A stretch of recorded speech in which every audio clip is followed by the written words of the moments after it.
বন্ধুরা, অন্নপূর্ণা ভান্ডারের একটি নতুন আপডেট নিয়ে চলে এসেছি, যেখানে আজকে মুখ্যমন্ত্রীর ঘোষণা অনুযায়ী কাদের টাকা ঢুকবে না, নতুন নিয়মে মুখ্যমন্ত্রী কী কী ঘোষণা করেছেন সেটি নিয়ে আলোচনা করব। আনন্দবাজার পত্রিকায় বলা হয়েছে, যাদের 10,000-এর বেশি মাসিক ইনকাম রয়েছে সে সমস্ত মহিলা এবং যে সমস্ত পরিবারে বার্ষিক 12 লক্ষ টাকার বেশি আয় তাদের টাকা ঢুকবে না।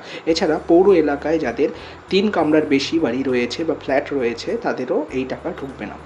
টাকা ঢোকার ক্ষেত্রে আলোচনা করা হয়েছে নিউজ18 বাংলার ওয়েবসাইটে, যেখানে বলা হয়েছে মুখ্যমন্ত্রীর ঘোষণা অনুযায়ী এ মাসে টাকা ঢুকতে কিছুটা দেরি হয়েছে, কিন্তু সেটির কারণটিও তিনি উল্লেখ করেছেন।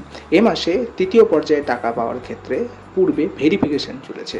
এক্ষেত্রে যারা আগে টাকা পেয়েছিলেন তাদেরও ভেরিফিকেশন হয়েছে এবং যারা টাকা পাননি তাদেরও ভেরিফিকেশনের কাজ চলেছে।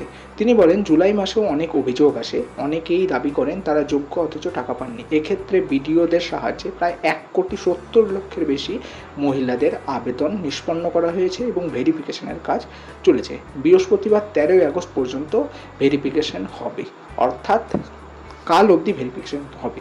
এরপর 17 আগস্টের মধ্যে তাদের টাকা ঢোকা শুরু করবে।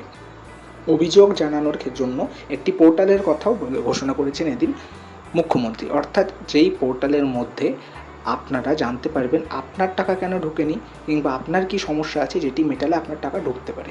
17 তারিখ থেকে তৃতীয় পর্যায়ের অন্নপূর্ণা যোজনার টাকা ঢোকা শুরু হবে। এক্ষেত্রে সরকারি টাকা সঠিক জায়গায় ব্যবহার করা উচিত, এটি ভেবেই মুখ্যমন্ত্রী স্বচ্ছতার জন্য এতটা সময় লাগছে বলে দাবি করেছেন।